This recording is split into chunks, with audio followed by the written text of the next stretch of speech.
We're back Boy, with what happened? episode number. What happened? I don't know. Yeah, nothing. It went blank screen, no music, no pictures, no nothing. Oh, mine looked it looked fine for me. Mine I looked fine I too. had nothing.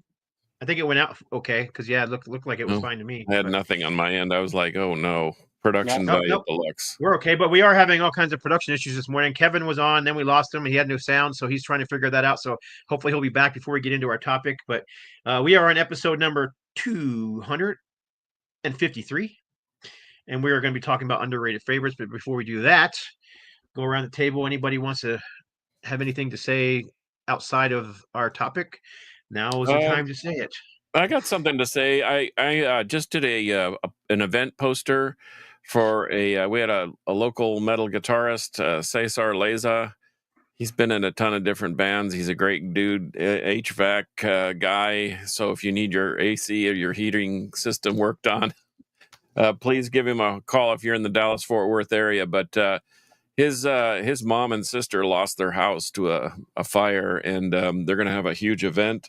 So shout out to them. Look for stuff on Facebook for that the Leza Family Metal Benevolence event, and I'll be posting the poster. We're going to have a couple of large ones that are signed by all the bands that are playing. There's like a half a dozen bands or 24 bands that are playing, and then there'll be some prints available too. So it all goes to a worthy cause. It sucks, especially as we look at the crap that's going on out in California. Man, that is just absolutely ugly and devastating on all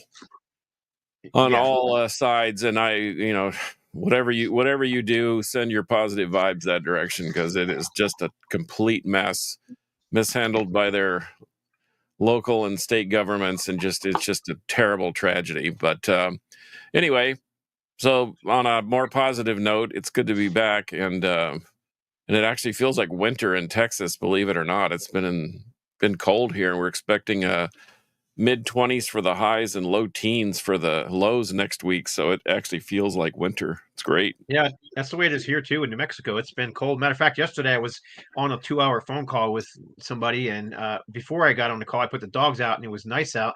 Get off the call 2 hours later, and I look outside, and everything's covered in snow. Oh, So I was wow. like,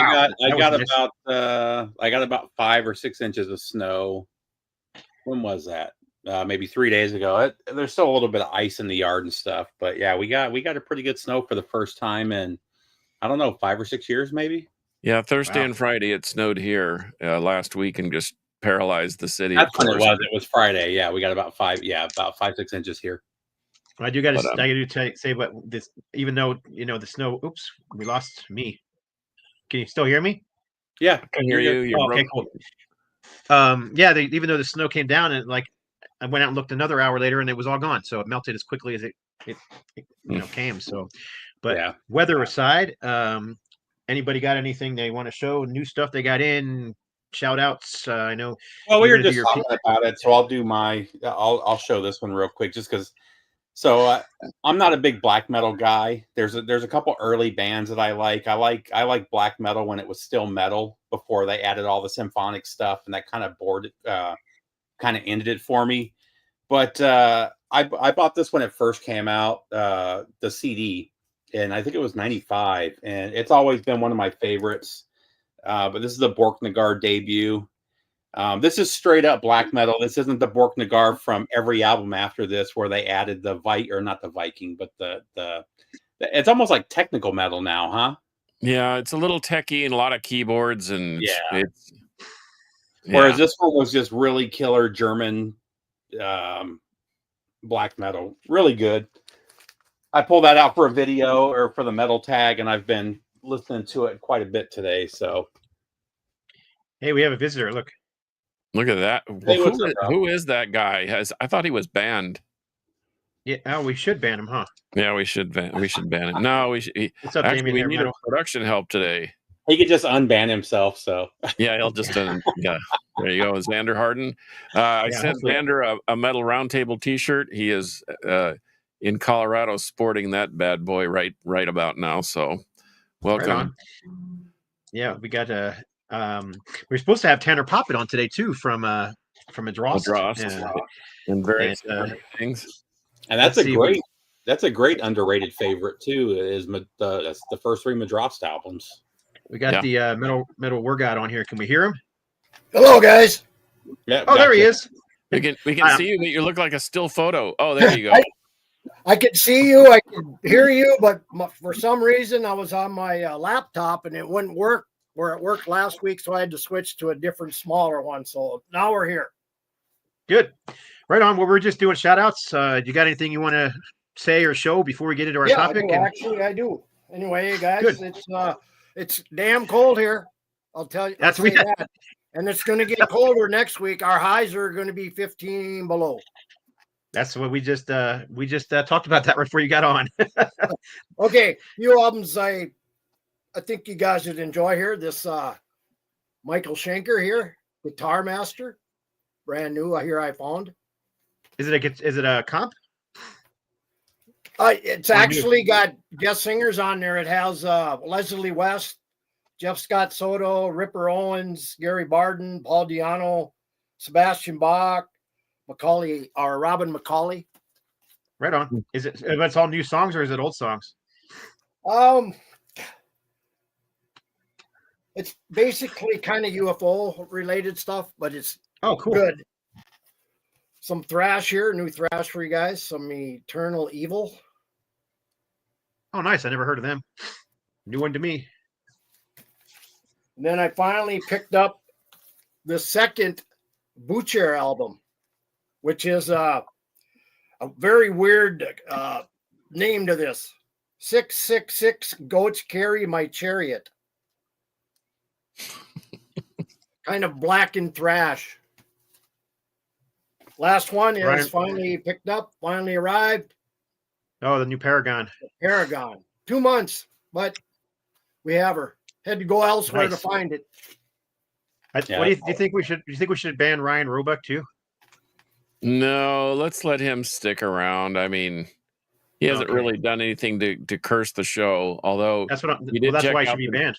He did check out the Blood Incantation, which everybody should. Everybody on the planet should check out that. And I'm telling you, if you have a chance to see him live, go, because it's nonstop. It's an hour and 40 minutes. I checked him out over on YouTube, and immediately the vocals kind of really didn't hit me right. So I don't know. I might have to re-listen to it again, but you need to start with the new album and work your way backwards. There's some parts on the new album where he actually sounds like David Gilmour. I would listen to the new album before you listen. New albums, the new album is fantastic. It made my top 5. Well, that's what I'm referring to. Oh, okay. Yeah. That album there. There's a lot of gurgling and gargling, but you just got to power through the first 12 minutes and get into the next couple songs because it's an up and down ride. But whatever, to each their own. It's not the next couple songs. It's only 2 songs, John. Well, 2 songs broken up into 3 pieces. I know. I got you. Tablet 1, tablet 2, tablet 3. I understand. Right on. Well, I'm not going to show anything new. I do want to say, we talked a little bit about the fires in LA, but my very, very good friend Bill Bafford, who is the owner of No Light to Metal Records and Rocks Records, he is dealing with that big time because he lives in that area. He's not doing much sleeping, setting up shelters for people, and he actually works for the hospital system out there. And apparently the fires must have gotten pretty dang close to the hospital because they had to evacuate the hospital. And it's not good. It's not good scene. And that, most of the fires still aren't under control. So I saw a video today. Was it Adrian Smith? From his house burned down. I saw Neil Morse got online, and that some very credible studio that's recorded all these huge albums over there there's nothing left of it. It's just a slab on the ground. Is that Cherokee? Because that was kind of in that area. I don't remember if that was what it was at all, but all I know is they said it was full of vintage and new equipment and gold records and all the other stuff, and none of it got taken out, and everything's gone. Hey, speaking of Tanner Poppet, there he is. He just popped in. And he's, like I said, the fires out here are no joke. And no, they are not. That's what we're talking about. So, thanks. Yeah, Trog's a great guy. And actually, we need to do more of those. I really enjoyed doing those with Trog, but we live in 2 different states and we've just been having trouble getting until we see each other ever since the pandemic. So anyhow, let's get into the picks of the week from John, and then we'll get into our topic. Okay, well, let's get back in that habit because I Pow. I actually got here. Let me back up. I actually went back and kind of did a deep dive once again, trying to get my record room more organized, and actually had some time because we were shut down for 2 days. But so my rock pick of the week, this will make Scott just go bonkers. Aerosmith, Done with Mirrors. I think this is an often overlooked record because it was like after they, I guess, got out of rehab and they were sober and whatever. I was just spinning this one a couple And hours man, ago. this thing has got some great songs, including I love that record. The Joe Perry classic, Let the Music Do the Talking, and some of the others. But I don't know. Darkness. Aerosmith, The Darkness Done with Mirrors. Sheila. Is Darkness on there? I don't know if Darkness was on the original one or not. Is it on there? It might have been released as a single and on the CD. Gypsy set. Boots, She's on Fire. I'm trying to read backwards here. Let the Music Do the Talking. My Fist, Your Face. Shame on You, and The Reason a Dog. Yeah, that's it. Yeah, that was The like Reason on the a single. Dog has so many friends. Yep. Yeah, that Anyway, was on the single. But anyhow, it's a good album. It's very simple. Is that the right word? it's more conducive to the first 2 records. Very little lulls and piano stuff and whatever. It's just more of a straight They were just rock trying record. to find their way again. They had just got back together when they did that one, and they still weren't on good terms, you know. Yeah, and then they also were dealing with Van Halen's producer on that album too. Yeah, Ted Templeman. That is Yep. correct. a new label. They were dealing with a new label too. Yes, they were. Their first album on Geffen Records. Geffen. Yeah, that was the I first. think that was a good move for them because Geffen was aggressive and they were newish and young and really trying to and really promoted well and really believed in their bands. I thought that was from an economic standpoint. I don't know if it was a good move for them, but I think just from a management standpoint, it was a great move for them. Anyway, yeah, not a very popular album, but I freaking love that record. In fact, when I was shuffling records, that one popped out. Again, it led to this record. So yeah, became. I mean, with that album there that you just showed, and of course the little thing they did with Run DMC put them back on the map. Yeah, exactly. Well, my metal pick of the week, and I may have shown this before, but I had to show it again if I did, so bear with me. But Violence, Eternal Nightmare. Oh, yeah. This thing is such a ripper. I know it's a different vocal style than most thrash bands you're used to. I know that by the 3rd album, Mechanic was trying to get them to get Sean Killian to change his cadence. I actually have a couple of demo tapes with him trying to just normally sing, and they sound not the same. It's not the same band, but I believe they have a new record coming out, don't they? They do, and they're kind of a shell of themselves, but the Eternal Nightmare and Oppressing the Masses, their 2nd album, are just unstoppable, phenomenal Bay Area thrash. And I got this. This is a Metal Blade reissue on purple vinyl, and and if you go to their Bandcamp and download the tracks, you get Live at Slim's with the full show. And I was actually there, and if you listen real closely, you can hear me screaming in the background. So it's kind of fun to listen to that. But screaming, you suck. But yeah, no, I didn't say no, man. I love Violence. I thought Violence, honestly, I thought Violence was next to Exodus. That should have been number 2. I thought they were better than Testament at the time. Of course, they had a huge turmoil in the band, but Violence, Eternal Nightmare is a must-have if you're a metalhead. It needs to be in your collection for sure. And so is there. Done with the Mirrors. Metal Overkill said both are great albums. Louis BD said he has a pick. What do you guys think of Rush Power Windows? I don't dislike it. I don't dislike it either. It's a different sound. I mean, that's kind of the end of Rush for me. That was kind of the beginning of the end, I guess, for the stuff I like. It got a little too techy, I think. Yeah, I agree. Well, it's the keyboards became more important than the guitars, which is my problem with it. but I don't dislike it. And I think some of their later albums are actually pretty good. But some of those '80s albums, they were getting pretty poppy.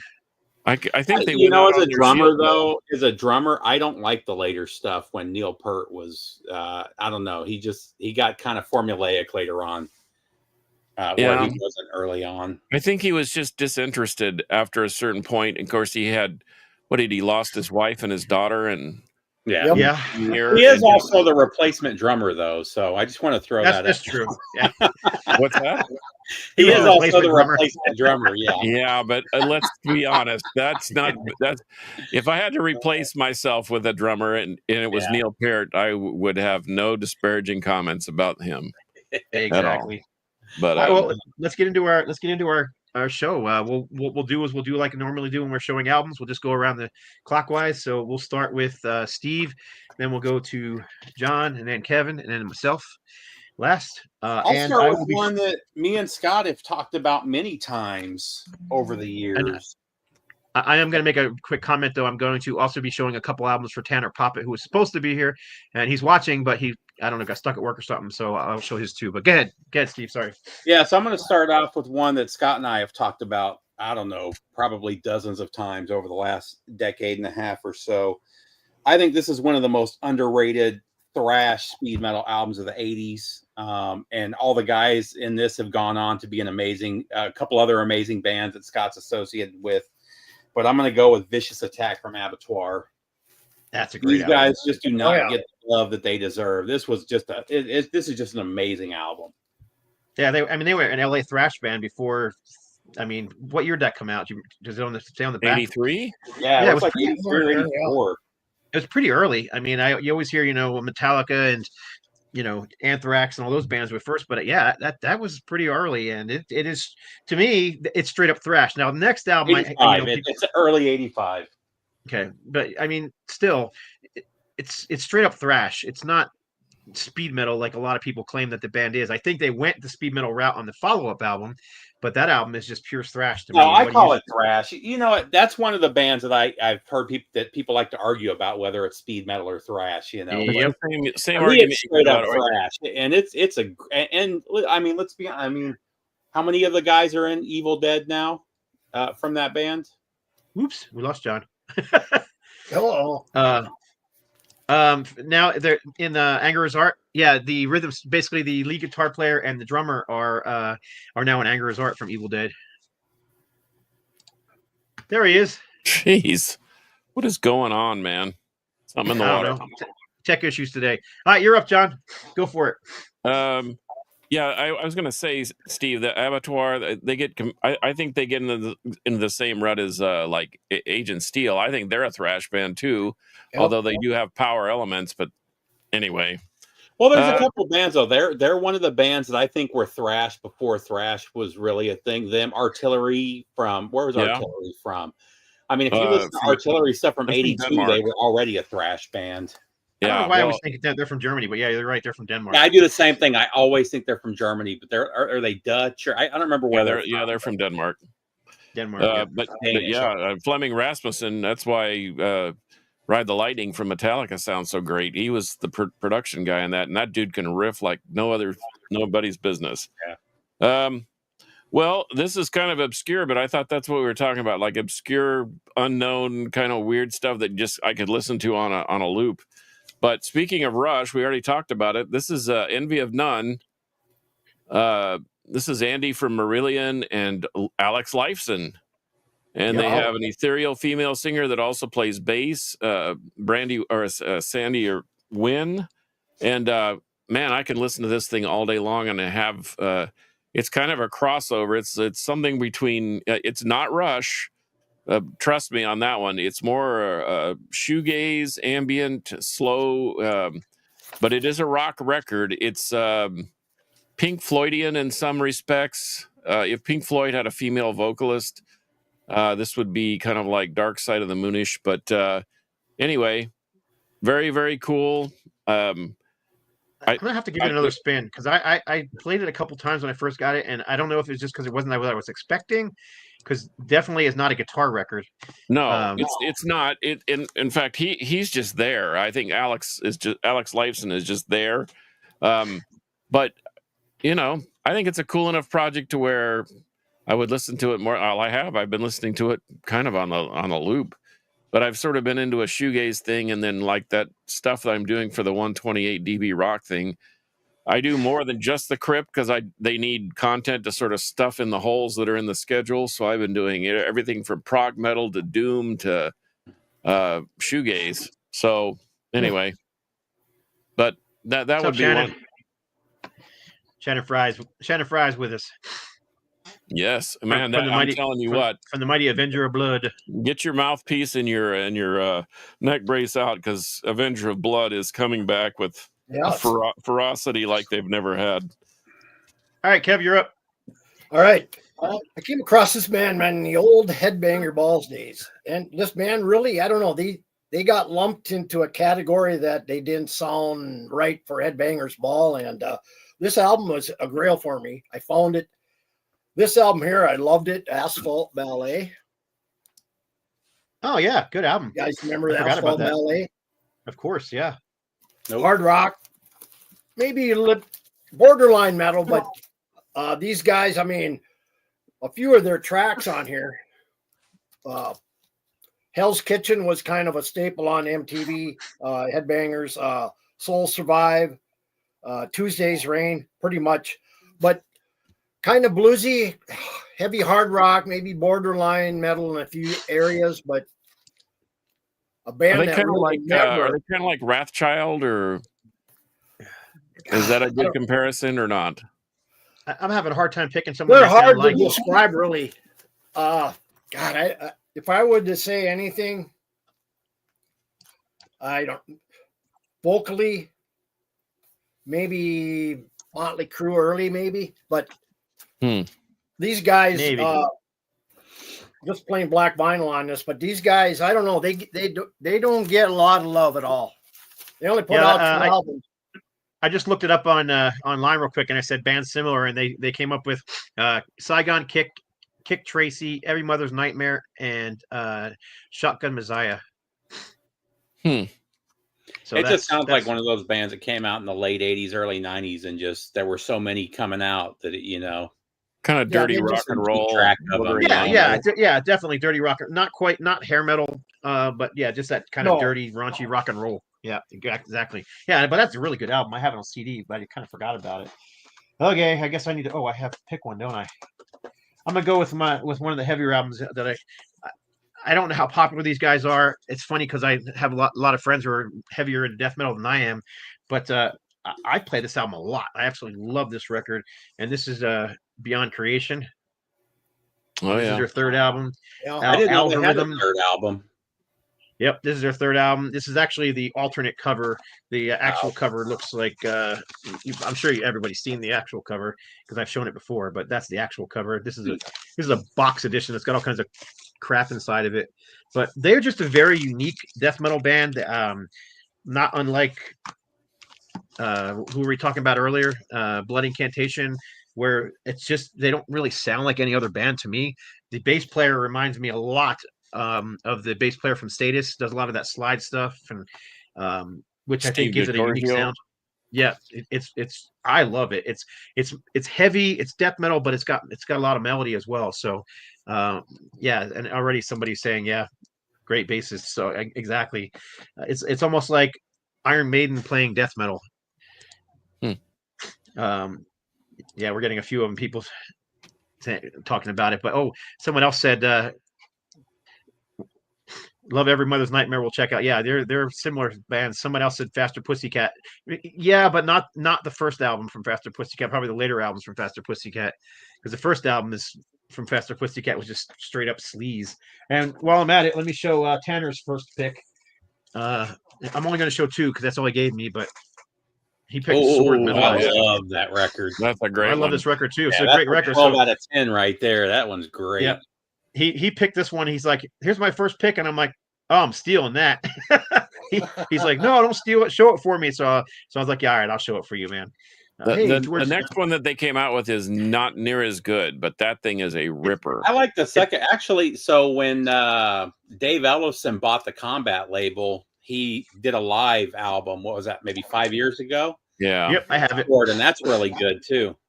Yep. So, but anyhow, great pick. Canadian band. I call just straight up heavy metal is what it is, but it's got some melody to it. Was it my turn again? It's your turn again. So I'm going to go with a band that we all kind of, at least all of us here, kind of know. They came out. It was 87 when the first Incubus album came out. Might have been 86.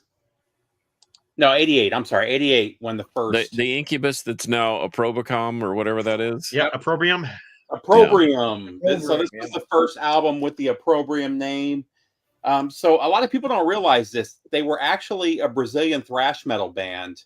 They're from Rio. They moved to New Orleans and got signed there in New Orleans. But they definitely, the early stuff, when you find out they're Brazilian, it kind of makes sense, those first couple albums. But they disappeared for like 10 years, came back.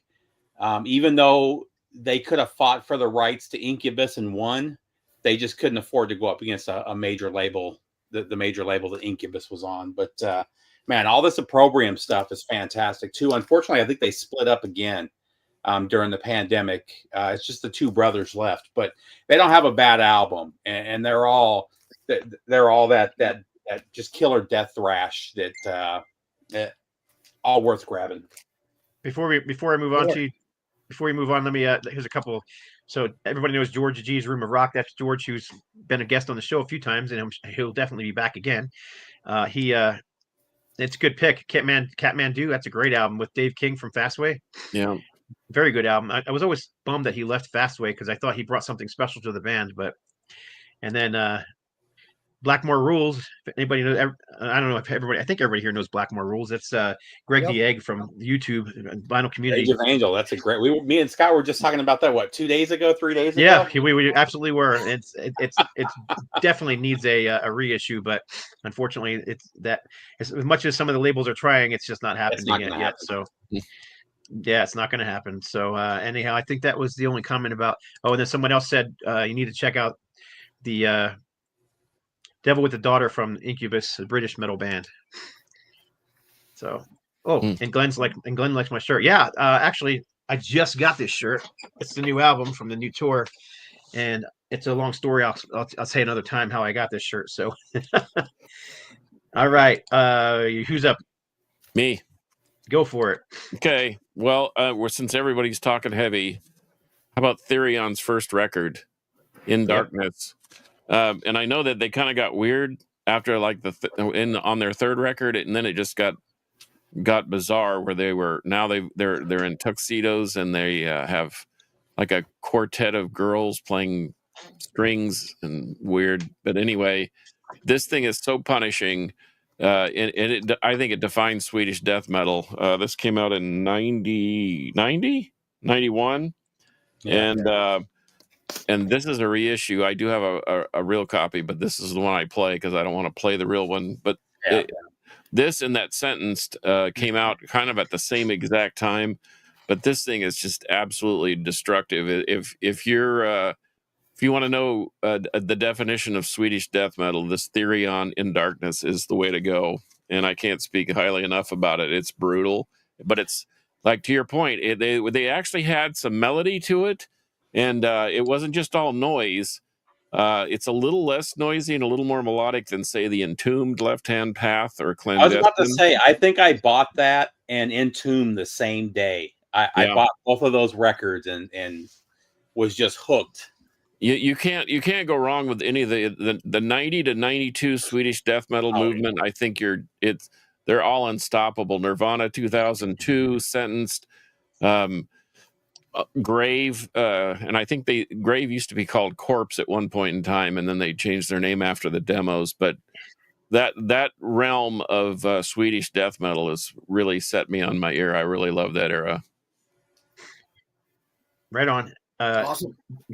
Greg the Egg's going to send us some snow and some Donny Osmond, so we got that going for us.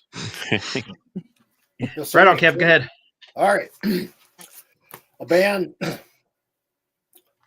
only did one album, but this is kind of a really hard album to find, especially an original from 1980. And these two members went on Bratz here. Oh, man, that 1980. album Oh is yeah. so good. Man, Oh, this is actually a re-release from High Roller, and this thing, I played this today. This thing sounds amazing. It's got a little punk. I mean, it's got some heavy metal. It's got some hard rock. I mean, it's just an all-around solid release. And I mean, I never see anybody ever talk about this, but it's a great record. What is that?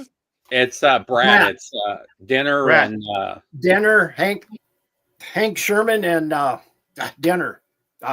Forget his Oh. first yeah. This from- is before they joined King Diamond. I mean, it's name. Merciful Fate. Yeah. fantastic. It's really good. I would say kind of the punk side and new wave of British heavy metal. That's Yep, kind of the sound exactly. it is.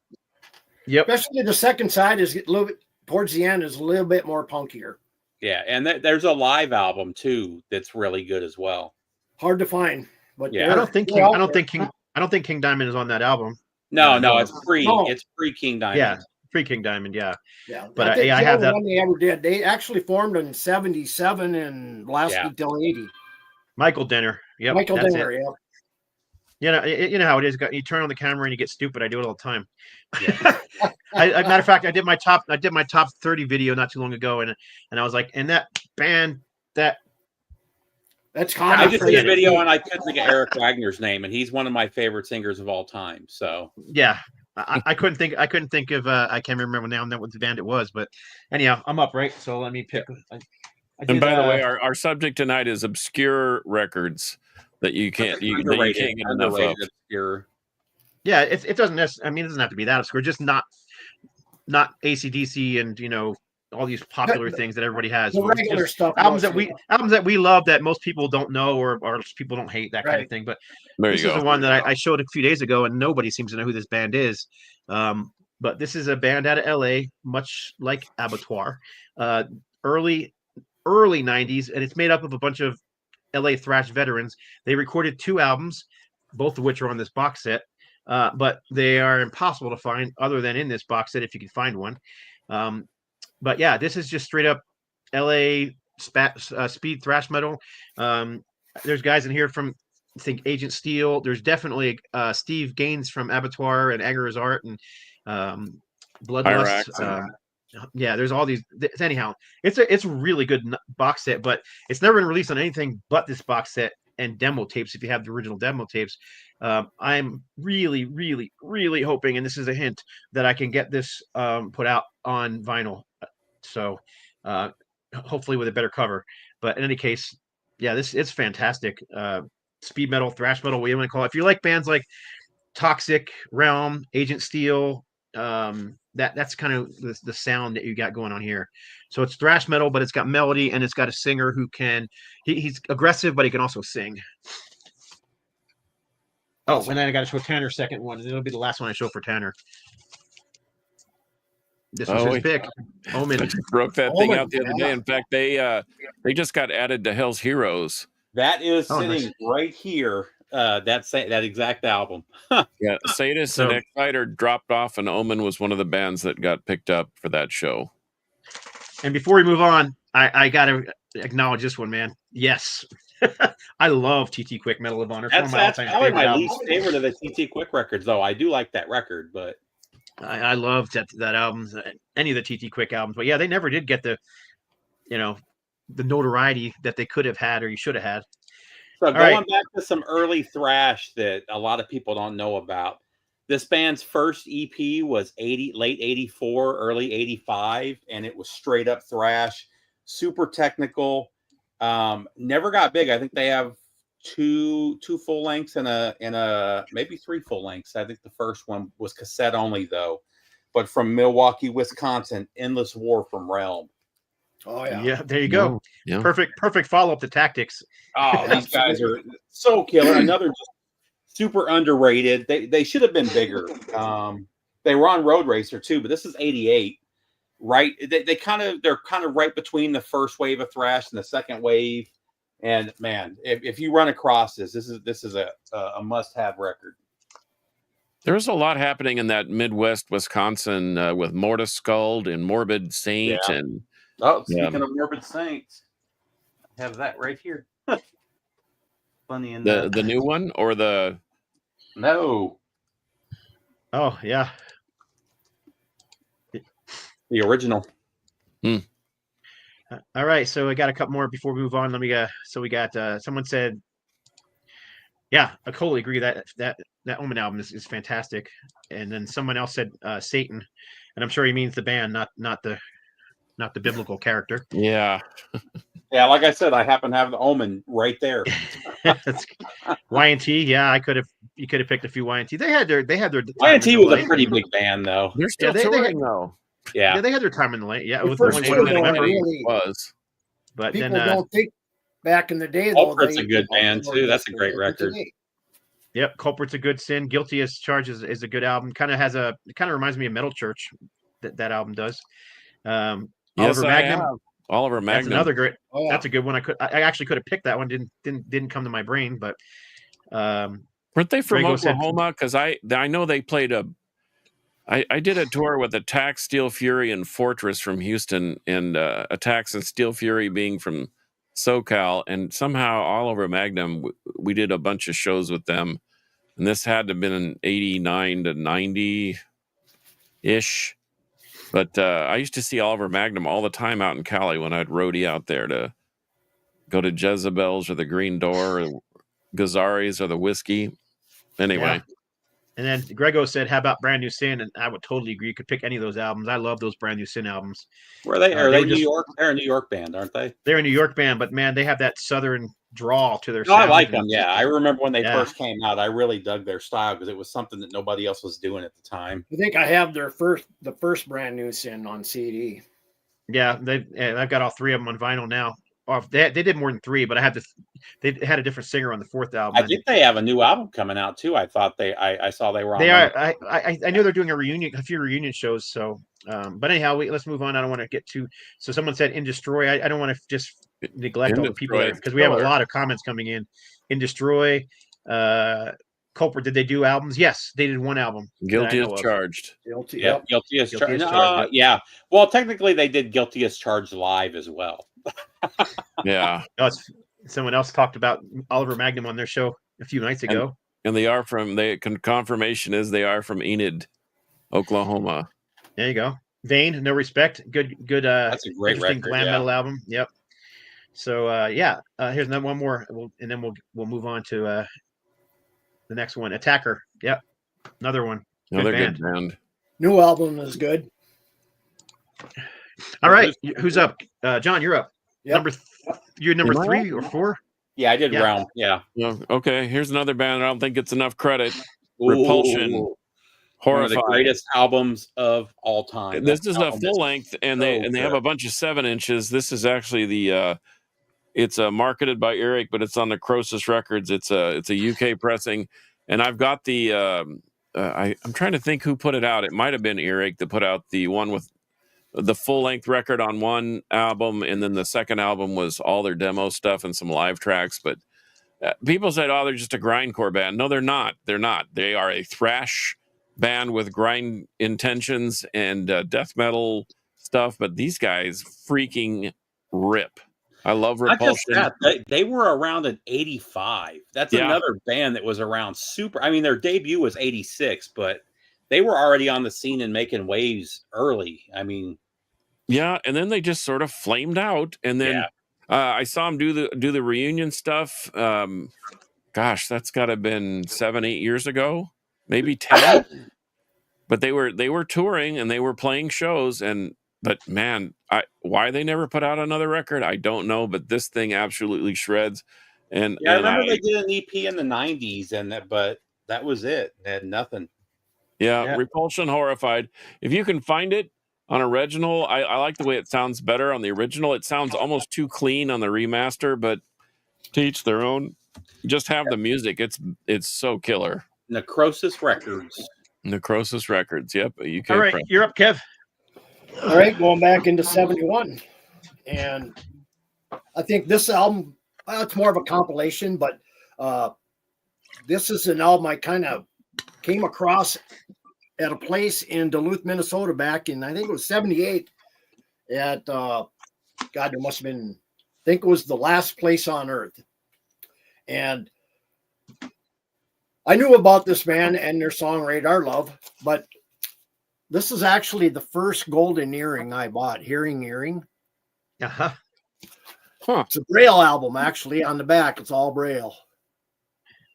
And to me, this is around 71, 72. You could start to hear where Golden Earring is headed to with Radar Love. This is very close. I mean, one of the great tracks on here is side one, Jangaline. If you've never heard that song, go play that, man. That thing is just killer.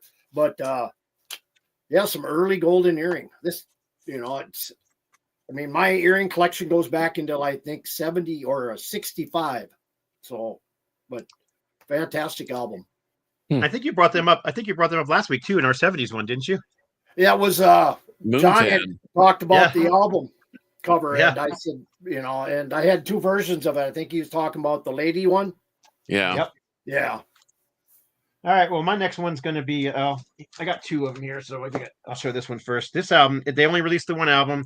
I think it's fantastic. It only was available on CD. They was supposed to come out on vinyl, but the vinyl got cut because the album just didn't sell, unfortunately. But this is Peacemaker. Oh, I like that. Yeah, that's a good one. I love this album. Yeah, it's a good Concrete one. and Terror.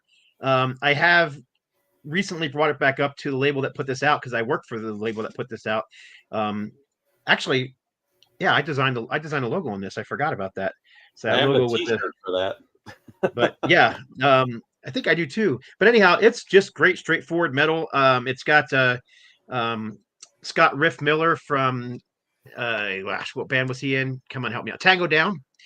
And Romeo Riot, he was in those two bands, and those two bands are much more in the melodic hair metal style. Yeah, I prefer that to any of those. This is just straight up. This is just straight up heavy metal, and it's riff driven, and vocals are by Metal Church vocalist whose name is slipping my mind at the moment. Come on, help me out, guys. David Wayne? No, Ronnie Monroe. Ronnie Monroe. Oh, Ronnie Monroe. Monroe. Yeah, that so Metal Church. Yeah, that Metal Church. So love the cover art too. I'm getting a lot of glare. So let me pull that out. So I forgot I have this. It came with the original one came with a sticker, so I got the sticker and the original album cover. But I actually was, like I said, talking to the label about possibly again. This thing came out how many years ago? Man, it was a long time ago. 7 or 8 years ago now. Yeah, it's been a long time. So I'm kind of hoping that over time the thing is sold and they have enough fans that maybe they could do a short run on vinyl, because I would love to have this thing on vinyl. I mean, not only is the cover art great, but the music's just fantastic. So I think I actually have a tour poster from this thing too, that because they did play some shows. What's that? Yeah, I'm sure you do. Yeah, I think it was one of those deals where they did do some shows, but it was one of those deals like the first 50 you got a poster, something like that. Exactly. Yeah, I think it was like an 12 by 18 poster. Yeah. So that was mine. I don't have any more for Tanner, but I can show this one because it's sitting here. Oh man, I was just listening to the Bebop Deluxe Live. One of the greatest album covers ever. I love that thing. Oh yeah, it's one of my all-time favorites. Absolutely great album. Great album. That goes up there with the Molly Hatchet debut as the most metal covers for a non-metal band. Right. Yeah, that's like total 70s glam.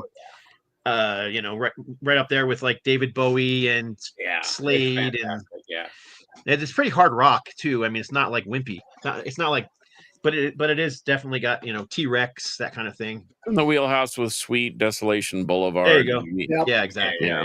So I had no intention of showing that originally. Bebop Live. If you see that, so for Record Store Day a couple years ago, they did like a 3 LP Bebop Deluxe Live. It's the same album cover as the one from the 70s, but it's actually a full show. So it's not the same. It's not like because the original release is a comp of different shows, whereas the Record Store Day one is a full show, and it's fantastic. It's worth grabbing. So the next one I'm going to talk about, though, is this is an album I've been championing since it came out. I like everything that this band released. Unfortunately, I believe it's the singer is dead now. And I believe it was a car accident, but I could be mistaken. Got a compliment Crocus shirt. When Dave Lombardo left Slayer, this was the first album that he did, the first band that he joined. And this album's always been at a 10 out of 10 for me. But this is Grip Incorporated, Power of the Inner Strength. Did he freeze? We were having some technical issues today, boy. I'll tell you what. Who froze? So we don't even know what album. There he goes. He's back. You froze, dude. You were gone. Who? You did. You were gone. Oh, did I? Yeah, but go ahead. I don't know if it's for everybody, but that I seen guitarist was in a band called Despair. A German. It was kind of akin to Atrocity or one of those bands. Valdemar. Yeah, I think it's Gus Chambers that died. I could be wrong, but I like all their stuff. But this first record is a must-have, and it's you definitely hear the Slayer in there, but it's kind of a has more of a groove to it. Kind of not quite thrash, not quite groove metal. It kind of sits right in between the two of them. I guess it only froze on my end because everybody else is saying it wasn't frozen. So No, for whatever reason, you just disappeared on my end. So I was like, oh no, we lost him. But we've gotten a few more suggestions from others. Blackmore Rules said Messiah Prophets, Master of the Metal, which is definitely the best album they recorded. The first album is okay. That album is a masterpiece in my opinion. The third album is garbage. Did they change? Yeah, that does, Kevin. That UFO behind you does look like Led Zeppelin. Yep. Yeah. But yeah, it's a few. Someone else agrees on the Force 3. Force 3. It was a. I don't know if you guys remember the new wave of British heavy metal band called 100% Proof. They put out 2 albums and a single in the early 80s. I have that sitting right over there too. I like them a lot. Well, basically, I think it's the guitar player from that band who formed Force 3, and the sound is very similar to 100% Proof. So, yeah. Anyhow, 100% Proof, a new wave of British heavy metal band. So anyhow, I have that on vinyl. But you're getting also some comments on the Grip Inc. ruling. So Gus is deceased. Yeah, I did hear that. So all right, who's up? You're up again, John. Are you on number 4 or 5? I'm up. Man, I got a whole stack of stuff here. For some reason, I thought we were supposed to do more, but here's a band from another. It's a 3-piece from Sweden. There, if you like Elder, if you like King Buffalo, that type of thing, you'll love 35007. So this is from a Liquid soundtrack, and I don't know why it's not really a soundtrack, not to a movie or anything. It's just that's what they called it. And if you look at the name 35007, and then you write it on a piece of paper, and then you turn it upside down, the band is called, actually it's called Loose, Loose. But anyway, this is something called Original Soundtrack Recording, Liquid, music conceived and transmitted by 35007. And once again, this is a creepy, haunting, heavy record, but it's instrumental for the most part. They do have a couple of others that are that have some vocal tracking on them, but for the most part, they're an instrumental band. And no, they're not like Ozric Tentacles. They're a little more like Elder. I had to get that in there because I know Rob's listening. But 35007. Once again, these records are kind of hard to find, but they are well worth it. This is from 2006 or 8. I can't remember. But anyway, this is a white vinyl-ish that's only 1 to 100. But and someone said that's a soundtrack of my life, Liquid. But anyway, if you can find them, grab them. There's one that looks like it has one of those old. Remember the car, the Blue Flame, that broke the land speed record on the Salt Flats? Yep. You know, they have a car that looks like that, except it's painted gold. That's the second one, or the first one, and then the third one is I've never even seen a copy. I know that there's a third one out there, but I break this thing out every now and then when I'm trying to just get like a heavy chill. It, like I said, it's got a little ambience, but it's got crushing guitar sound. And since I mentioned King Buffalo, if you don't have this record, you really need to reach out there and find it. This is Longing to Be the Mountain. And they're touring. They're a band out in New York, but King Buffalo is phenomenal. You should check them out. Mellow vocals, heavy riffing, great musicianship and songs. Are they a newer band? They're a newer band. They've got 6 albums out, 6 full length. They play stuff like Roadburn and those I types mean, of. they've been around since the '90s, though. It says their first album was '94, so they've been around for a while. Okay, so they've been around a while. But they're a kind of an experimental band, but they don't get too far away from what they actually are, and that's what I dig about them. But any of their records are good. They're all good.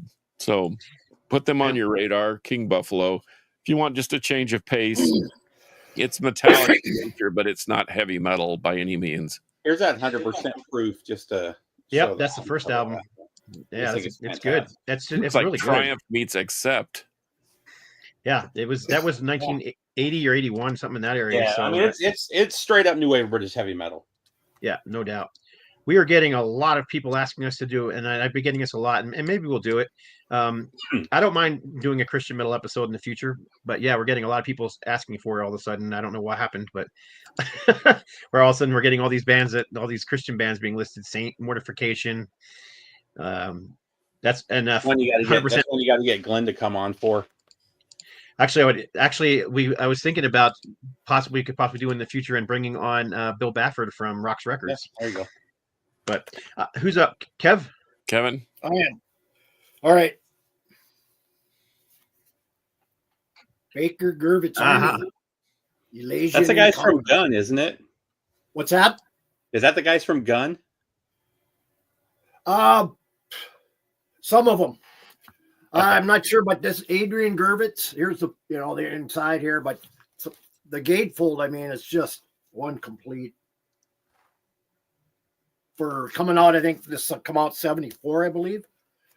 But their first one, I think, was a little bit more harder rocking, where this one they kind of incorporate a little more, I think, progressive elements into their song. I mean, tracks like, let me see here. Remember, man, that is a fantastic track. The Hustler, I mean, if you're into Adrian Gurvitz or Ginger Baker, combined, they did this album. I mean, this is just, I think their best one to date. I don't own that one, and I added it to my list more on I think you suggested people are more familiar with their first one than this one. And I recommend this one all the time. People, especially on a couple of YouTube, or not YouTube, but Facebook places, and I really push that one. But yeah, great stuff. Couple of people recommending Leafhound. I can't recommend them enough. They're great too. But you said a magic word there, Kevin. Progressive. And I just did a couple of progressive episodes for 128 DB Rock. And I don't know that I can actually define what progressive is. But when you hear something, you go, oh, yeah, that's like prog rock, or that's progressive metal. Yep. I don't know that. Does someone have a simple, definite description or definition of what progressive rock or prog metal or prog rock is? Just good. I think a lot of it is keyboard driven. I mean, yeah. Well, in the early days. Well, I think with the elements were there, the keyboard. I guess it depends on what era you're talking about of it too. But like actually one of our viewers, Seagull Rock Squawk, who's watching now, he's on his channel. He's got some great episodes on. I watch his channel all the time, by the way. Highly recommend it. Check him out on YouTube. He does a lot of stuff on progressive rock and prog metal. Definitely worth checking out. Okay. But speaking of that, we're getting a lot of comments about Fate's Warning out of the blue. This particular Awaken the Guardian is a top 5 album of all time for me, and I love the John Ark era of Fate's Warning. And my next pick is John Ark's Twist of Fate, and I'm getting a nasty glare. So this is basically Fate's Warning. It's kind of like the Lizzie Borden album I showed a few weeks ago that was under a different name. This is Fate's Warning under a different name. This is John Ark, A Twist of Fate. It's basically the Fate's Warning guys. It's Jim Matheos and all those guys, Let's see here. It actually says on the front. I think the drummer is Mike Portnoy, and the bass player is Joey Vera from Fate's Warning. Wow. So, but this sounds like early Fate's Warning. It's fantastic progressive metal. And then Ark Matheos released two other albums since then that are easily as good as the first 3 Fate's Warning albums, and that's saying a lot because Awaken the Guardian is one of my all-time favorite albums ever. And I almost pulled Fate's Warning for this episode. I'm like, yeah, they're not really underground. People know who they are, but I don't know that most people know this John Ark album and how good this thing is. I It's have actually that. another one. Yeah, and it's I'm hoping, and I got it from good authority that is coming out on vinyl, and I'm not saying that because I'm putting it out. I'm saying I've heard it from somebody else. But it's only 2 songs, but much like the Blood Incantation, it's 2 songs. It's an hour long. Yeah. But this thing is fantastic. I love this album, and I love the 2 follow-up albums that are under the Ark Matheos name as well. So if you're Joey into, Vera and Armored Saint too. yes, he still is. He was in Seven Witches. he was in both bands for a long time. But I highly recommend this band. If you like early Fates Warning, check out the John Ark album and the Ark Matheos albums. They are superb. So I got my last one. I've been championing this one for this whole year since I found out about it. I don't know how I missed this album when it came out in 97. So when Eric Wagner left Trouble, this was the first thing he released. This record's a 10 out of 10. I've been playing this nonstop since I heard about it earlier this year. But this is the band Lid, and it's called In the Mushroom. This just got repressed a couple years ago, so you can find it, or last year, 2023, you can find it for $25. I recommend everybody go out and buy this. This is kind of like this is right where Trouble was going, kind of that psychedelic doom that the last record was. This is fantastic, and everybody should have this. I picked up the CD of that a couple of years back. Oh, it's so good. You're up, John. Okay, well, speaking of psychedelic doom, like I said, I got a stack here, but and I should probably, I don't think it'll make a difference. The cover is so dark; it's like a dark purple with a black print on it. But you can kind of see it.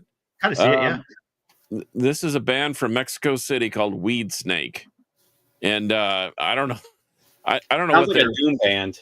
Yeah, I don't know what they're smoking down there, but it's pretty filthy. It said, my gosh, this thing is heavy. This band rips the heads off of others and smokes them in a snake bong. And let's see, Okay. absolutely filthy stoner doom madness that goes right for the jugular. And Steve Howe, Weed Snake creates a nightmarish world where doom sludge stoner metal continues its gloomy experience. Be prepared to be violent for the violent onslaught and be and be astonished. Oh, it's a Mexican band. Yeah.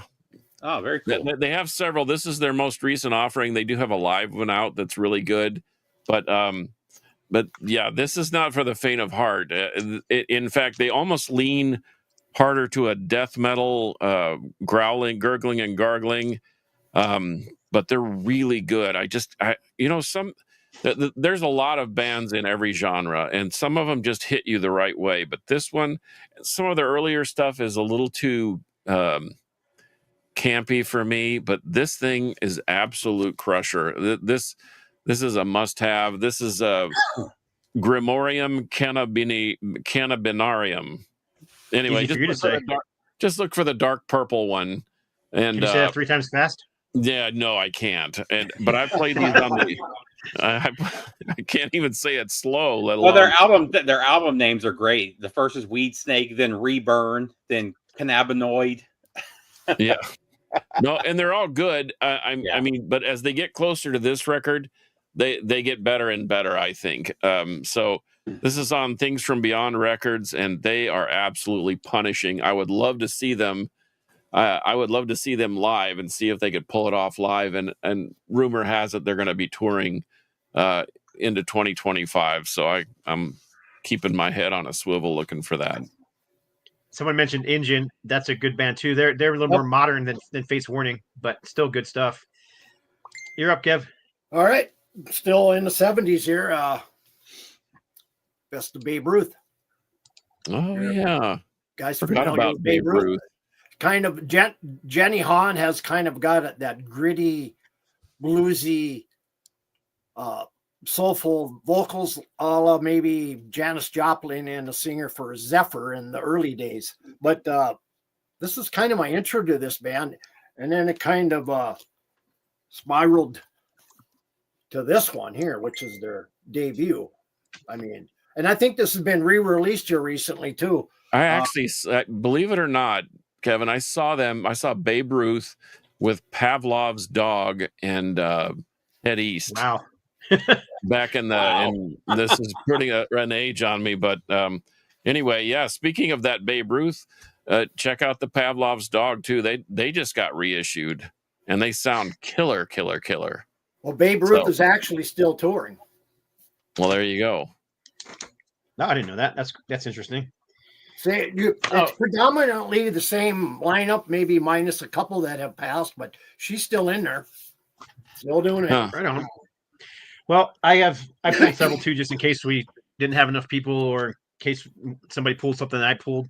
So I was trying to figure out which one I wanted to show next, but I'm going to show this one because I've been playing it a lot recently again.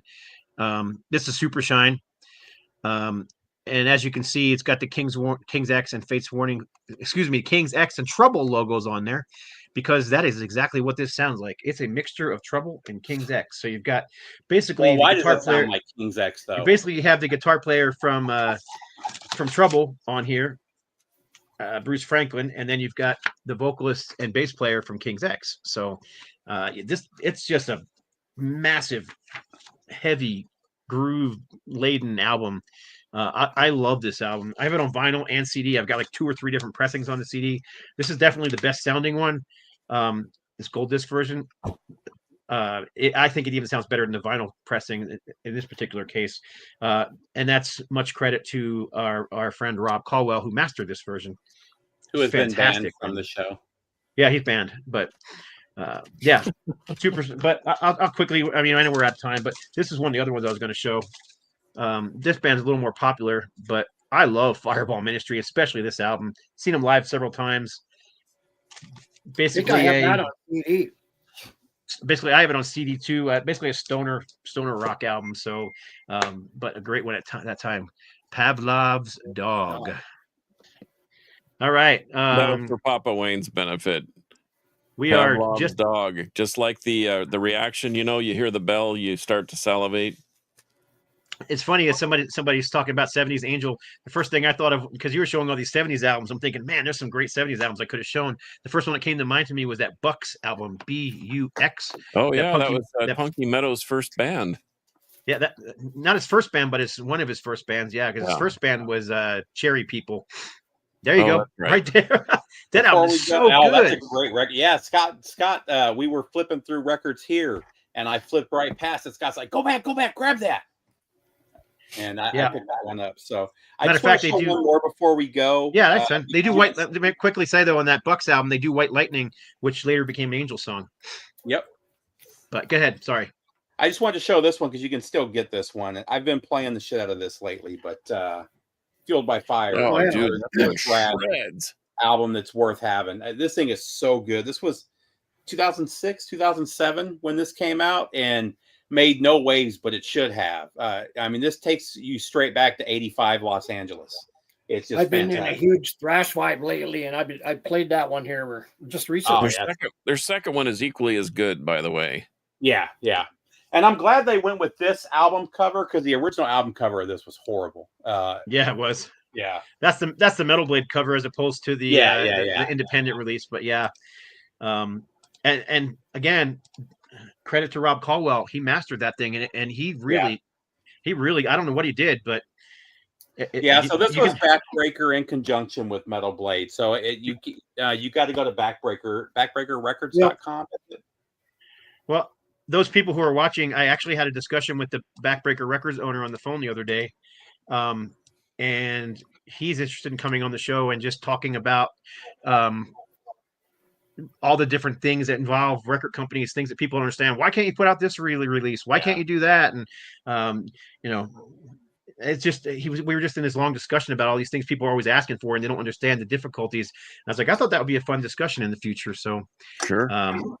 But anyhow, we are definitely out of time. We are a little over, and we try to always keep this. We always keep this podcast to an hour. So, and the good news is we are actually working on this podcast being an actual podcast, possibly getting it onto all the Apple Music and all those different places. So we're currently looking into that. So that should be fun as well.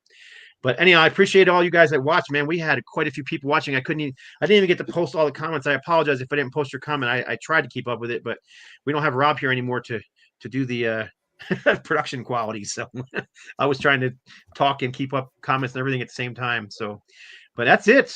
So anybody got anything else to say before we say goodbye? Nope. You guys I'm stick good. around for a quick second afterwards, but appreciate y'all watching. So for episode number 253 of the Metal Roundtable, you know how we all do it. Metal will brother. and then I leave you all We're getting hanging your while you dog. guys and then